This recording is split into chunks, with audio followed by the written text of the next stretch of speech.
Eliot Shorr-Parks joins us now. Eliot, thank you for joining us on this sad day. Yeah, I figured that, since there was no Sassy Eliot, I put my Big J hat on and just report from the locker room for you guys. Well, that's a good call. Yeah, that's why I told Buzz not to play today. Nailed it. Yeah. We don't need any sassiness from you, Eliot. Yeah. So the Eagles did clean out their lockers. They had one final public or press availability today in the locker room. So, Eliot, just going to sort of lean on you here. What was the most interesting stuff you heard today in the locker room from the players? So it was definitely what Jaylen Hurts had to say, which I'm sure we'll talk about at length. Jaylen was asked about Kevin Patullo. He was asked about A.J. Brown, whether he wants either of them back. And I would say for Patullo, he was basically like, I'll leave that up to Howie, Nick, and he said Mr. Lurie. So kind of sidestepped that one. And then for A.J., I do think it was noteworthy that he said, him and A.J. have talked. They're in a great place. And kind of, I think, made a joke saying, he'll let AJ talk to us about that, which is funny because AJ hasn't talked in like 6 weeks and also didn't talk today. So I think he was a little bit in on the joke there. But I think outside of that, like a lot of the players said the same exact thing. On defense, it was, we're happy with how the year went, but obviously we know we can always get better. And on offense, it was we did not execute. Like every single player on offense that spoke today, and to be fair, it was not a lot of them, right? Like we didn't hear from many of the offensive linemen. We didn't hear from Devontae. Obviously didn't hear from AJ. But the ones that did talk, said, we had to execute better. And that was a common theme not only today but in the locker room last night, was straight up saying it's not the scheme, it's not Patullo, it's us. Now, I know no one will believe them, but that is what they said. Yeah, Devontae specifically said that he thought Patullo last night, not today, as you mentioned, he didn't talk today. Devontae said specifically, I heard it on Go Birds Daily today, actually, that, I listened to it. You can subscribe wherever you get your podcast. Devontae specifically said he thought Patullo did a great job yesterday. It's hard, Eliot, for me. I go back and forth on this, in that they say it's execution, and that's, I get it, but also that is, when the players all execute, that is also the coach's job. So you do wonder, scheme aside, let's put the scheme aside. Everybody wants to talk about, they didn't have the wide receivers running the right routes. Whatever. Let's put that to the side. The fact that they were so bad from a communication standpoint on offense, the fact that they were so bad from a penalty standpoint on offense, the fact that they were so bad from an execution standpoint on offense, I think to a degree you have to look at the coaching, because when it goes well, that's on the coaching as well. Yeah, it's funny. I am in the camp of that the players could have played better this year, and I almost want to help the Patullo people out and say you're making the wrong point, right? Like the people that try to criticize Patullo, I agree with you. I rewatched the game today. I thought it was actually a really good game in terms of the play calling. Now the results were not good, but you think about the first half. I thought the 2 touchdowns to Goddard were really nicely designed plays. They had a screen to Saquon, which they don't often pull off. That was very good. I mean, in the first half, they were on pace for almost 500 yards of offense and 30 points. And obviously it fell apart. But I think that what hurt this team from a coaching perspective is the fact that the players were so sloppy and they were not able to get it going, right? So I don't think the issue was scheme. On the game, on what should have been or could have been the game-winning drive, guys were open. AJ was open over the middle of the field. Devontae was open over the middle of the field. Jaylen had a chance to maybe run in the game-winning touchdown. Now, he got tripped from behind. That's not anybody's fault. But, they almost had it. I just think ultimately when it comes to the Patullo of it all and the coaching staff, and honestly, Saquon kind of said this today in more or less terms, someone's going to have to catch blame for the fact that this wasn't good enough, right? So I do think that while it maybe is not completely his fault, the results are the results, and the results were not good enough. Yeah, I think if you're going to look at that from a coach, from an offensive coordinator standpoint, maybe just a quick comparison between Patullo and Kellen Moore. Maybe because Kellen Moore is so much more experienced as a coordinator and as a play caller that he can take more time making sure they are detailed on these other things and reinforcing those things. Whereas Patullo is not, right? And especially when things start to unravel and the public pressure comes on scheme and is that it? Then all of a sudden the motivation becomes, one, protecting yourself publicly. I'm not saying that he is doing that, but it was certainly an organizational, and he's certainly thinking about it. And I wonder if all of these things that have slipped for the Eagles, the penalties, the communication, is because the coordinator is not an experienced play caller, and maybe his attention is just elsewhere. I'm just trying to figure out why this slipped away. Why they all knew all season long, playoffs or the penalties all season long, right? One of the most penalized teams in the league. You come into the most important game of the year with 7 penalties, and it seems like 6 of them came at the worst possible time you could even have them. And I think that has less to do with the offensive coordinator and more to do with attention to detail. If anything, that's more on Nick Sirianni. Yeah, that's as a head coach. Yep. Yeah. If anything, that's more on him because those are supposed to be the things that he's harping on with these guys that you don't beat yourself. And I do understand there were times this year where you would have liked a better sequence of plays to be called. Stick with a certain sort of formula that's working or do a better job of adjusting. But aren't some of these things to be expected with a first-year coordinator, first-year play caller? A first-year play caller, we talk about Kellen Moore. How many years did Kellen Moore get to be an offensive coordinator? A lot of years. Yes. Well, I don't know what he was like in his first year as a play caller. I'm sure there was some frustrating times as a play caller in his first year. And I'm not absolving Kevin Patullo. What I'm saying is some of this should have been anticipated. But to me, the bigger issue is it's just like last year. It wasn't that Kellen Moore did anything exotic. It was the offensive lineman that went to Nick Sirianni and said, put it on our shoulders and let's run the ball. Yeah. How creative did Kellen Moore get with that? They ran the damn ball and threw the ball less. They threw the ball less than any other team in the league from that point moving forward. So that's why the offense was ranked 29th in passing last year. It wasn't because Kellen Moore was some great offensive coordinator. What it was last year the players produced and formed. They performed last year. That's what happened.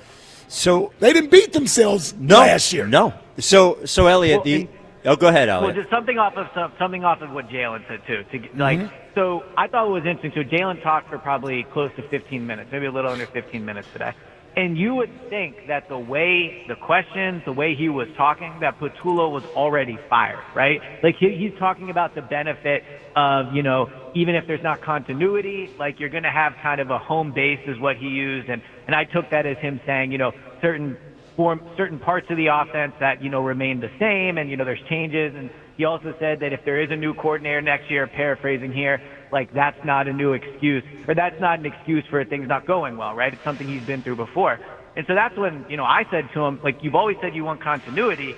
Patullo is here. Like, you could have him be the coordinator next year. Like, do you want him back? And that is where he kind of sidestepped and didn't answer. So it's interesting because they are talking as if this is already a foregone conclusion. Maybe it won't be. Maybe it's just my read on it. But it was just interesting that there was no, we're all just dancing around the idea that Patullo is going to get fired, and finally, he just wouldn't answer it. But I just thought it was interesting. So, Eliot, let me ask you this. The Eagles had the biggest drop in points per game in the NFL this year. I think it was 6.7 points, fewer points this year than last. You would think there have to be some sort of changes, right? Like, you would think they can't just have everything back and say, well, we're just going to be good next year. Do you think, if you had a bet on it, do you think Kevin Patullo is back as offensive coordinator next year? I think there will be a change. I could envision a world where maybe they bring in, to pick a name, like a Frank Reich, right? Like somebody like that comes in, is going to have a big role on the Indy offense. Maybe they allow Patullo to maintain the title of offensive coordinator. Maybe they call him assistant. Like, I could picture some world where he's still in the building, but I don't think they will they will run it back as is, even mostly because of public pressure. Like, if they bring Patullo back and they make no big changes, they're going to have to spend all offseason hearing that it was a terrible decision. The pressure on that first game from an offensive perspective would be through the roof, right? So, to what Ike was saying, I do think, there's real parts of it's a first-year coordinator. And if they fire Patullo, they have to hire somebody else. you have to wonder how attractive this job is, right? The last 2 first-year coordinators that have had this job got fired. Petulo's house got egged this season. Like, the quarterback probably has a reputation around the league of now that Brian Johnson's out there, Steichen's out there, Kellen Moore is out there, Petulo will be out there. Like, people will check in on what it's like to coach Jaylen, how open he is to different schemes. They might not have A.J. Brown. They might not have Lane Johnson. So while I get that it's the Eagles, they pay well, it's a big market, they have had head coaches come from this job, I do wonder, though, if the top offensive coordinators will say, why would I sign up for this, put my career on the line for 1 year, and potentially just end up doing the same stuff they've always done because they've always run the same scheme. Well, typically, that's how we roll, E. Great football minds think alike. I'm locked in on Frank Reich. That's where I'm at. There we go. I'm locked in on Frank Reich. Listen, and I got no problem with Kevin Petulo, but, you get more information, and this was the one caveat before I spoke a couple weeks ago about keeping continuity in place and bringing Petulo back. I said if they lose the first game and they don't look good offensively, then everything's on the table. Because that's just where the pressure is going to be. I just don't know how we ignore bringing in – if you don't bring in a veteran like Frank Reich, who is less likely to be a head coach somewhere else, you're still dealing with the unknown of some young coordinator coming in, having to create an offense around what Jaylen is comfortable with doing, and then worry about does he leave at some point. So you're still in between this. Jaylen, how long does it take for the adjustment to be completed to where you're running the offense efficiently and feel good about it? And even if you are, this team may be too good that the coordinator is on somebody's short list the following year. I just don't know how you do that with a young coordinator. And there aren't very many veteran coordinators out there that don't have aspirations to want to be a head coach. Frank Reich is a name I would keep an eye on. The relationship him and Nick Sirianni has. He's coached here before. If they want to keep this thing in the family, that's a name I'm looking at. Well, and yeah, and I don't even know how good that is. Well, one sec, Eliot. To Eliot's point about how attractive it is, and to your point there, if you're Mike McDaniel, you're going to come here, your passing offense is over the middle of the field, right? You're Cliff Kingsbury or you're whoever. Maybe Stefanski doesn't get a head coach job, or maybe Brian Daboll. You want to come here so you can build up credibility, so you can get a head coach job somewhere. Is this the spot where you're best going to be able to show that you can do that? To a certain extent, Kellen Moore got lucky. Yep. Kellen Moore got a little lucky. That he got the worst available job. Yes. Remember, nobody wanted the Saints' job. It was the only job that was still open. He got lucky here in that this magical run thing happened one year. Yep. And I don't know. If I'm a top head offensive coordinator candidate, I don't know. I don't know if this is the job that you want. With all due respect to the Eagles and their standing within the league and Howie, all those things. No, it's Jaylen. Yes. It's Jaylen. Listen, let's be honest about this. This job for an offensive coordinator, he has to come in and say, especially if it's a young guy who wants to be a head coach somewhere else, it's, can I coach Jaylen up enough to run my offense and make it better, make him better? These coaches are all in a fraternity. They all talk, whether it's at the combines, whether it's at owners' meeting, wherever it's at. These guys talk. They all have relationships. They look at the film. They see the offense. They look at the offense and they say, well, hold on, what the hell are they doing? Like, what is this? Well, and you know what these guys like? You know what Kyle Shanahan likes and Sean McVay likes and Mike McDaniel likes? They like a quarterback who will do exactly what they told them to do. They want robots in there, right? They want, look at this, look at it, this is what you have to do. And if you're walking into a situation with a quarterback who can't do those things, that they would almost rather have a guy that might have a little less talent if they're going to do exactly what you want them to do. That's why Shanahan has no problem coaching a Garoppolo or a Brock Purdy or Mac Jones or whatever it is. Like, he has no problem with it. Yeah. A guy like Trey Lance wants to use that athleticism to break the play instead of throwing the ball when it's supposed to be thrown. That's why he couldn't thrive in Kyle Shanahan's offense. Which is really why I think Purdy, amazingly probably provides the most upside of any quarterback that Shanahan has had, because he is willing to improvise a little bit and also do the other stuff. Sorry, go ahead. Well, just the last thing I would say is, like, guys were open last night. I think that we're talking about this as if, like, I know everyone nationally and online, like, like how they're running 4 verticals, like whatever. Like, guys were open. And, like, the A.J. Brown thing of it all, right? So now we can talk about A.J. not talking today. A.J. has not spoken to the media in 6 weeks. Again, when I see him in the locker room during the week, he seems in good spirits, but he is not, he had a chance last night to talk. Devontae talked. He had a big drop. He had a chance today to talk and say, no, I want to be here. I want to be part of, like, trying to get back to Super Bowl champions. He passed on that, right? And then I think yesterday, too, like, I didn't think they were bad drops. So I thought the final one was a bad drop for sure. I didn't think it was a great pass from Jaylen. I think he made it a harder catch than it had to be. But what stood out more to me on that first one, I thought it was a bad throw by Jaylen. I thought the wind took it, and it was probably 2 or 3 yards short of where it needed to be. But I also think, like, A.J. doesn't have that same burst anymore. And so I think, like, these down-the-field throws they've tried to make with him have not been as successful because of that. But the thing with A.J., too, is, like, what's his trade value going to be, right? Like, this time last year, or I guess, like, in season, actually, we were saying, well, maybe A.J. will want out. And, like, would they take a first-round pick for him? Or are you getting a third for A.J. at this point? Are you getting a fourth that could be a third? Like, I just wonder what the actual trade value will be. I say yes on both of those. Right team, you'll get a second-round pick for him. What is AJ, 27? Something like that. AJ has now, this will be the second team where he, like, didn't want to be there at the end, it seems, sure. Right? He did not have a good year. The incident last night on the sideline with Nick, like, I think is a bad look. I agree. I just wonder, if that team is going to... Desperate teams, E. If you're Buffalo, we were desperate. That's why we went and got AJ after we drafted a receiver in the first round. We were desperate. If you're Buffalo and you lose this week, and you look at the entire country is saying that this is the worst collection. Get Josh Allen some help. Yeah, this is the worst collection of receivers in the league. But to your point, Eliot, I don't know that the first round pick stuff. No. That ain't. I don't know if that's happening, but a third that can be a conditional. Second round pick? Yeah, maybe. Yeah. Well, and by the way, it's probably a Patriots-Bills bidding war, too, which may get the price up. If there's 2 teams. Yeah, if there's 2 teams. Yeah. All right, Eliot. I got to be honest with you. He'd be playing in Arizona or for the Jets. That's why I would send him. Nice. There is one Titans. more locker. What about him? Send him back to the Titans. Yeah, what about him for Patrick Surtain?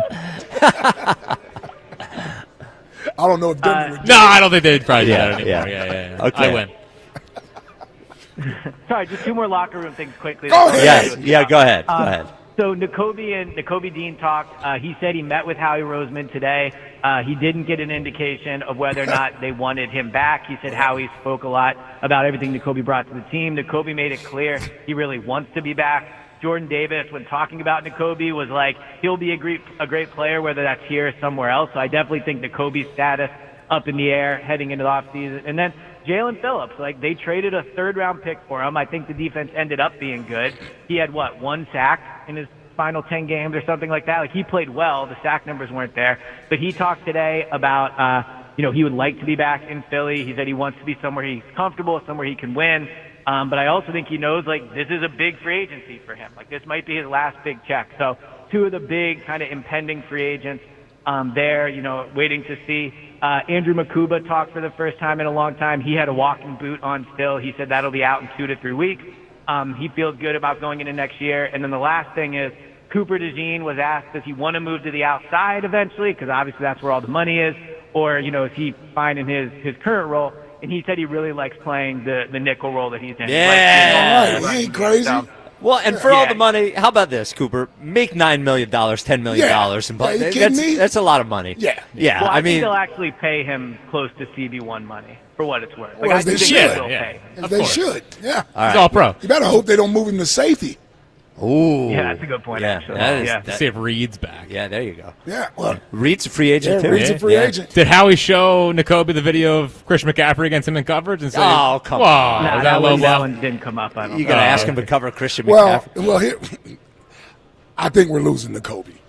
Yeah, I think we're so losing too. to Kobe, Yeah. yes. All right, Eliot. So Eliot will join us for the Jordan Mailata show at 6 and the Players Lounge at 7, and then be with us tomorrow. Be with us tomorrow because Eliot, we got a long list of things to talk to you about.